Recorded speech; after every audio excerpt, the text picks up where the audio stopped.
I need to tell you something that I probably should never say out loud, because once I say it, there is no way to take it back. And if you are the woman I've spent years searching for, if somehow these words find you before I do, then this confession might change everything. A few days ago, something happened that I wasn't prepared for. Something so unexpected that I sat alone for nearly an hour afterward, staring out the window of my jet, wondering whether fate had finally stopped hiding you from me. My pilot found your address, not your phone number, not your social media, not a photograph.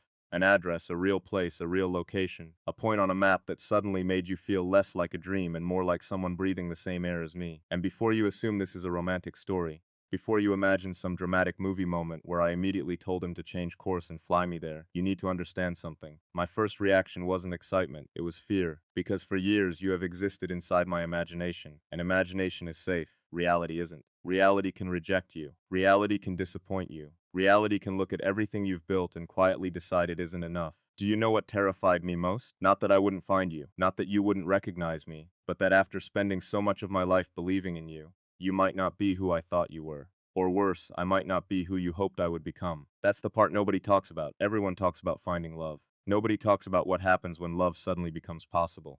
Because possibility is dangerous. Possibility forces decisions. Possibility destroys excuses. For years, I could tell myself that maybe we just hadn't met yet. Maybe the timing wasn't right. Maybe you were somewhere across the world living a life that would eventually intersect with mine. But an address changes everything. An address means you're somewhere right now. Maybe drinking coffee. Maybe reading. Maybe looking out a window wondering why life feels incomplete. Maybe thinking about someone you've never met. Maybe thinking about me without knowing my name. And that thought has been haunting me because what if we've both been waiting? What if we're both exhausted? What if we're both pretending we're fine while secretly wishing someone would finally arrive? I know how loneliness disguises itself. I've seen it wear expensive clothes. I've seen it hide behind success. I've seen it smile during conversations while quietly breaking apart inside. I've lived that loneliness. The kind that doesn't come from being alone. The kind that comes from having nobody who truly understands your heart. Have you ever felt that? Have you ever sat beside people who cared about you and still felt emotionally invisible? Have you ever wondered if your person actually exists, or if love is just something other people are lucky enough to find? Because there were moments when I questioned everything. Moments when I convinced myself that maybe I was asking for too much. Maybe wanting a partner who understood ambition, vulnerability, loyalty, sacrifice, and emotional depth was unrealistic. Maybe the woman I was waiting for wasn't real. Maybe you weren't real. But then life would give me these strange moments, these quiet signs, these impossible coincidences. And somehow I would keep believing. Not because I was certain, because I wasn't, but because something inside me refused to quit searching. And now suddenly there is an address, a place, a destination, a possibility. Tell me something honestly. If you knew the location of the person you've been waiting for your entire life, would you go or would you hesitate? Because I hesitated more than I want to admit, not for hours, for days. I kept looking at the information, then looking away, then coming back. Like somehow the answer might change, like somehow if I waited long enough the decision would disappear. But it didn't because deep down I knew the truth. The truth was never about finding your address. The truth was about what finding it meant. It meant I was running out of places to hide. It meant my excuses were dying. It meant the future I kept imagining might finally demand courage. And courage sounds beautiful until you actually need it. That's when you discover how terrifying it is. If these words are finding you tonight and they mean something to you, would you quietly subscribe and stay with me for this journey? And before I continue, tell me where in the world you're listening from, because somehow that matters more to me than you might realize. You know what keeps replaying in my head? A question, just one. What if you have no idea I'm looking for you? What if you're carrying your own scars? What if you've spent years protecting yourself from disappointment? What if you've already convinced yourself that nobody is coming? Because if that's true, then maybe we're more alike than either of us realizes. I imagine what I would say if I ever stood in front of you. Not the polished version, not the confident version, the honest version. I think I would tell you that I wasn't searching for perfection. I was searching for peace. I would tell you that success never replaced companionship. I would tell you that achievements are strangely quiet when there's nobody beside you to share them with. And then I would probably tell you the thing that scares me most. That finding you wouldn't solve my fears. It would create new ones. Because once you love someone deeply, loss becomes possible. And loss is the price of attachment. Maybe that's why people avoid real love. Not because they don't want it. Because they understand what it can cost. I understand that cost. I've thought about it more than anyone knows. And maybe that's why I haven't told you the real reason yet. The real reason this address shook me. The real reason I couldn't sleep afterward. The real reason my hands actually trembled while looking at those coordinates. There is something much bigger hiding underneath this story. Something I haven't been brave enough to admit. Something that changes everything. And when I finally tell you the truth, you're going to understand why finding your address felt less like a discovery and more like the beginning of a countdown. The strange thing about fear is that it doesn't always arrive when something bad happens. Sometimes fear arrives when something beautiful becomes possible. And after my pilot found your address, that's exactly what happened to me. I wish I could tell you I felt confident. I wish I could tell you I immediately started planning how to meet you. I wish I could tell you I felt like the version of myself people imagine when they hear my name. But none of that would be true. The truth is that I spent 3 nights arguing with myself, 3 nights staring at the ceiling, 3 nights wondering whether destiny had finally opened a door or whether it was setting a trap. Because there was something nobody knew, something I had hidden so deeply that even I stopped talking about it. You see, when people look at me, they assume I trust my instincts. They assume I make decisions quickly. They assume uncertainty isn't part of my life. But uncertainty has been following me for years, especially when it comes to love. Because before I started searching for you, I almost convinced myself to stop believing entirely. Not because I stopped wanting love, because I got tired of mistaking attention for connection. Those aren't the same thing, not even close. Attention is easy, contentions is rare. Attention notices your achievements. Connection notices your fears. Attention likes the version of you that performs. The Ken stays when the performance ends. And somewhere along the way, I realized something that frightened me. Many people wanted access to my life. Very few wanted access to my heart. Maybe you've experienced that too. Maybe not in the same way. But perhaps you felt what it's like to be appreciated for what you provide rather than who you are. Maybe you've wondered whether anyone would still choose you. If all the titles disappeared, if all the accomplishments vanished, if all that remained was your imperfect, vulnerable self, would they stay or would they leave? That's the question that followed me everywhere. And when your address appeared in front of me, that question returned stronger than ever, because suddenly this wasn't theoretical anymore. Suddenly, there was a real woman somewhere in the world. A woman who might eventually look into my eyes. A woman who might see parts of me nobody else sees. A woman who might have the power to break my heart or heal it. And I wasn't sure which possibility scared me more. The strange thing is I started imagining your life. Not in some fantasy way, in a human way. I wondered what you've survived. I wondered which disappointments taught you to be cautious. I wondered who hurt you. I wondered whether you've built walls so high that even you don't remember what's behind them. Because if we're being honest, most people our age don't carry untouched hearts. We carry history, we carry lessons, we carry regrets, we carry names we'd rather forget.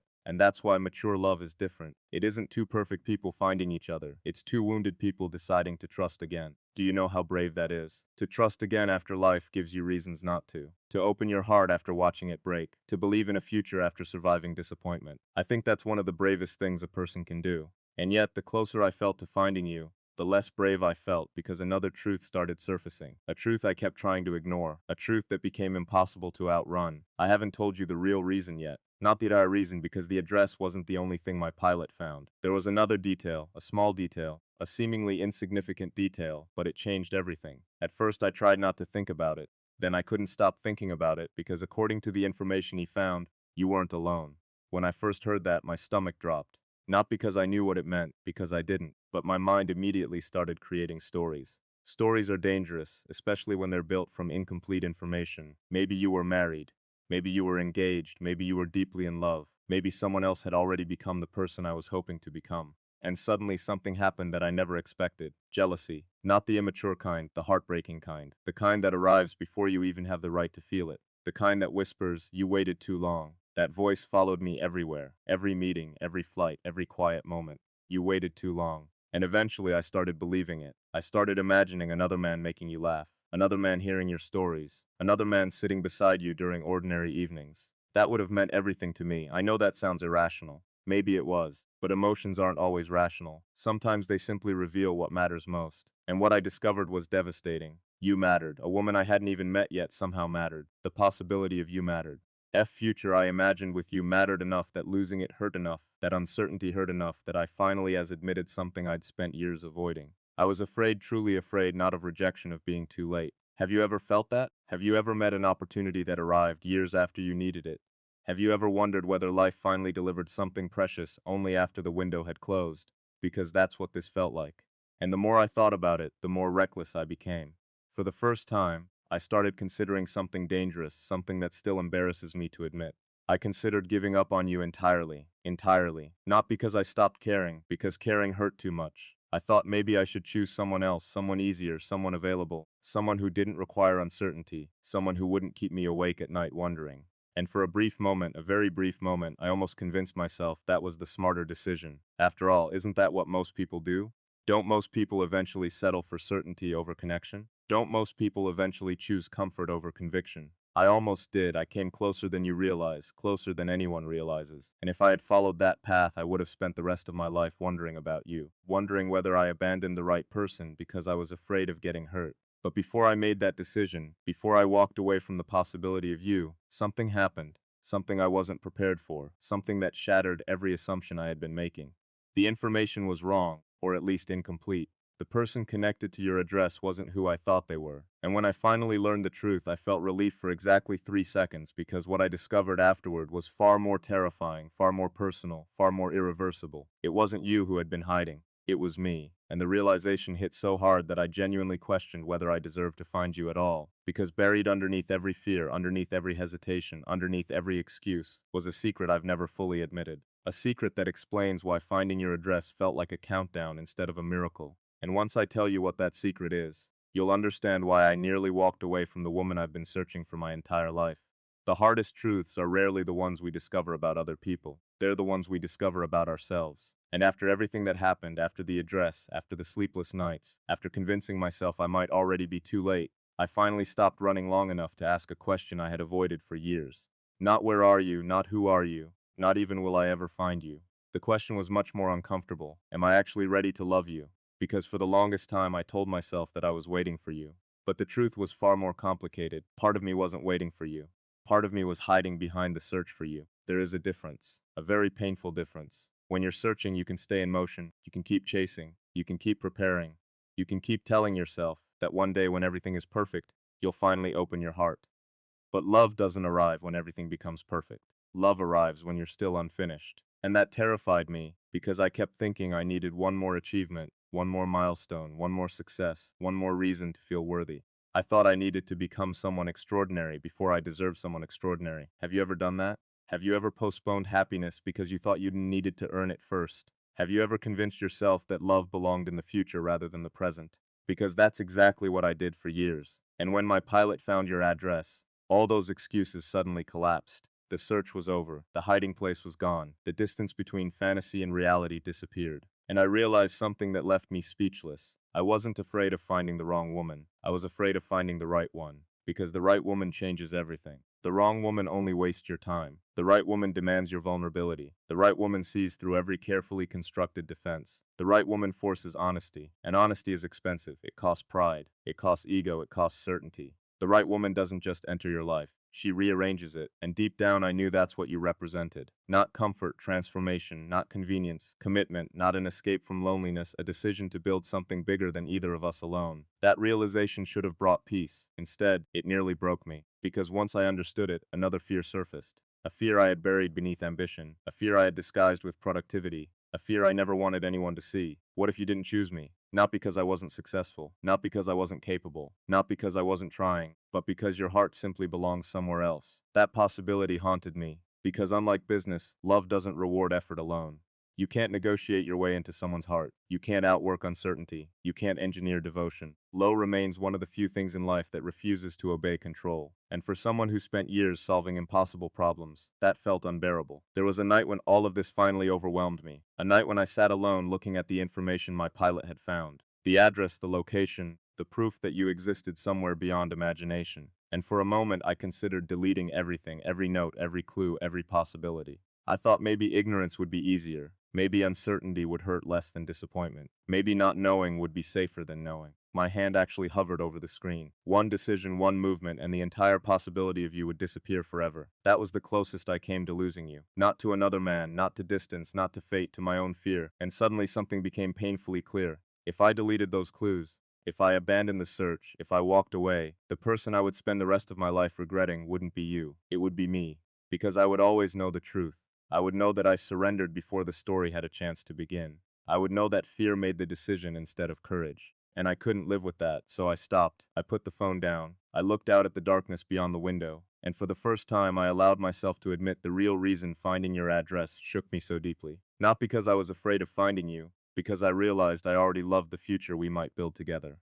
Not a fantasy version, not a perfect version, a real one. The kind with disagreements, the kind with sacrifices, the kind with ordinary mornings and difficult seasons, the kind where two imperfect people keep choosing each other anyway. That was the hidden truth. The truth I spent all this time avoiding. I wasn't searching for a destination. I was searching for a partner. Someone whose hand I could hold when success felt empty. Someone whose voice mattered more than public opinion. Someone whose presence could turn an ordinary day into something meaningful. Someone who,